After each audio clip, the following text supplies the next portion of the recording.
दोस्तों नमस्कार, जय श्री राम। मैं अनुराग त्रिपाठी रामायण काल से जुड़ी हुई एक बात लेकर के आया हूँ।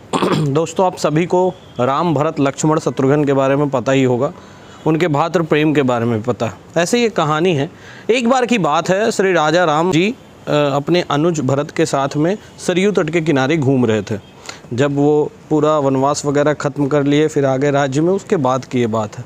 तो भरत ने ऐसे ही पूछा, या मुझे एक बात नहीं समझ में आई कि जब माता कैकेयी ने मंथरा के साथ आपके साथ षड्यंत्र रचा और उस समय उन्होंने इतना बड़ा द्रोह किया और वो षड्यंत्र रच के आपको इस यहाँ का जो भावी राजा होने वाला है उसको उस राज्य से निकाल कर दिया, तो उस समय आपने माता के खिलाफ राजद्रोह क्यों नहीं किया? क्योंकि आपको भी पता है, एक राजा के तौर पे अगर कोई व्यक्ति आपके राज्य में गलती करता है तो ये इस तरह की गलती तो पूर्णतया राजद्रोह के ही उसमें आती है। उस समय श्री राजा रामचंद्र जी मुस्कुराए और उन्होंने कुछ बोला नहीं। उन्होंने बोला, भरत जाने दो, ऐसी कोई बात नहीं है।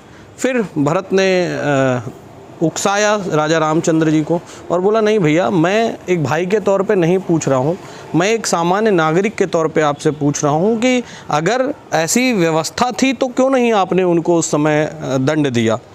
राजा रामचंद्र जी कुछ समय के लिए चुप हुए और उसके बाद उन्होंने बताया, देखो भरत, आपको पता है कि जब एक कुल में किसी एक अच्छे व्यक्ति का जन्म होता है तो उसके पूरे आने वाली पीढ़ी और पितरों सबके जो कुछ पाप रहते हैं ना, वो तर जाते हैं।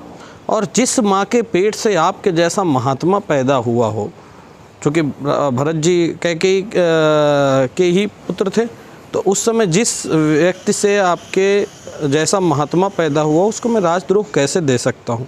फिर भी भरत ने बोला, नहीं राजा राम जी, मैं भाई के तौर पे आपसे नहीं बोलूँगा, मैं आपसे सिर्फ इसका कारण पूछना चाहता हूँ।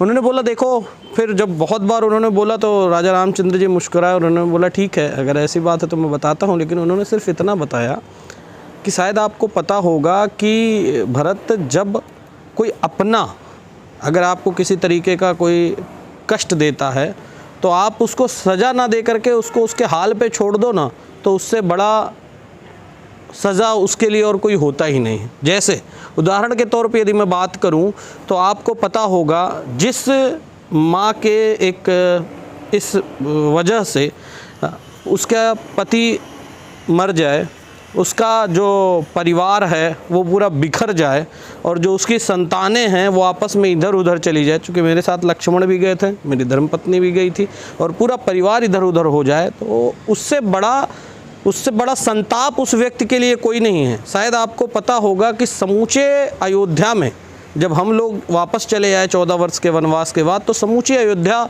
खुश थी, लेकिन वो माँ कभी खुश नहीं हो पाई।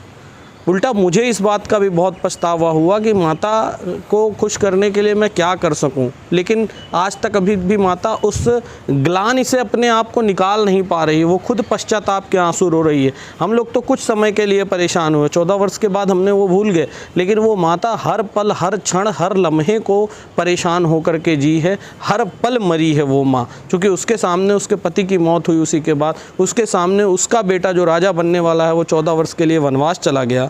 फिर उन्होंने बताते हुए एक बात और बताई कि लेकिन भरत, इस बात में एक और बात है कि यदि वो माँ यह नहीं करती तो शायद हमारे और तुम्हारे प्रेम के बारे में कोई नहीं जानता। अगर वह माँ ऐसा कार्य ना की होती तो शायद आज ये धरती ये नहीं समझ पाती कि हम लोगों के बीच का प्रेम क्या होता है, भाइयों का प्रेम क्या होता है, कैसे एक राजा का राजधर्म क्या होता है। आज राजा राम को रामचंद्र बनाने वाली कोई और नहीं, वो माता ही थी। इसलिए उसने जो कुछ किया वो विधि का विधान था और उस विधि के विधान के हिसाब से उन्होंने किया, इसमें उनकी कहीं कोई गलती नहीं थी। यही एक कारण है कि श्री रामचंद्र को, राजा रामचंद्र को हम सिर्फ राजा रामचंद्र जी, भगवान रामचंद्र जी, श्री रामचंद्र जी नहीं मानते हैं, बल्कि उन्हें एक आचरण, एक संस्कार, एक व्यक्ति, एक व्यवहार के तौर पे मानते हैं और पूजते हैं। यदि व्यक्ति के जीवन में सिर्फ राजा रामचंद्र जी के 10% गुणों का भी अनुसरण कर लेना व्यक्ति, तो उस व्यक्ति के जीवन की नैया अपने आप पार हो जाएगी। आइए हम सब मिलकर के बोलेंगे राजा रामचंद्र की जय। अगले वीडियो में मैं आपके साथ मिलूंगा। वीडियो लाइक करिए, चैनल सब्सक्राइब करिए। तब तक के लिए मैं अनुराग त्रिपाठी आपसे विदा लेता हूँ। नमस्कार, धन्यवाद।